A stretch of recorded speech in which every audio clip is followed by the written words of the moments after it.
just explain? Explain. Okay. We haven't started yet with the little narrative story, you know, that game. We were very rushed for time and everything. And we had a problem. We experienced that I took one child from my class and I developed a folder for grade 1B, which is me. And I put the child, but the child was standing there and I told her, gave her instructions what to do. And then we realized that only she can unlock my folder. So just keep that in mind when you create a folder for your class and someone is there facing the thing. The thing picks up that specific learner, and then so we have to delete that folder and start a new one. We only realized that after having quite a bit of trouble.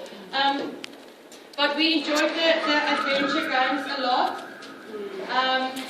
Let's start at the beginning. You always go to the boat first, I think, if I could remember. Okay. While playing the boat, it's a lot of teamwork. You have to stay together. And what we did came across is that the one is always the one that puts on the thing and does everything. There's always one side. If I'm facing the thing now, I think it's always the left learner that we have trouble sometimes with the hands, but the left learner is always doing whatever needs to be done. And then we found that the right learner, the learner on the right side, have to be like half a step behind. Otherwise the boat doesn't pick up the two. And they have to work together. So we trained our grade ones to literally like interlock their arms so that they can move better together and everything. Learning games from the river rafting game, always keeping score. We will go encourage them to get all the A's and everything. And then, so for instance, it comes to 23s. It's on the boat, 23. I will say to them, what's the score now? They will tell me 23. I will say to them, what is 23? And they will tell me it's a 20 and a 3. And I will say, what comes first? And they say 20 and then 3. Like, all the time, keeping score, all the time going back to maths, while playing and doing physical movement.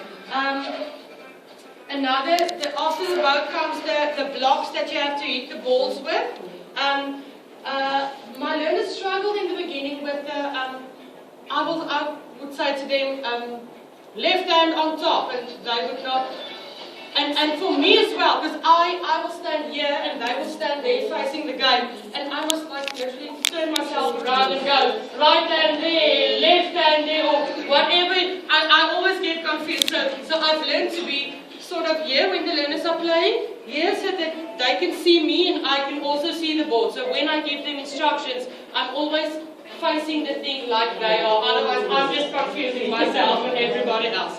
With the blocks, it's also keeping score. Very important. Go back to maths.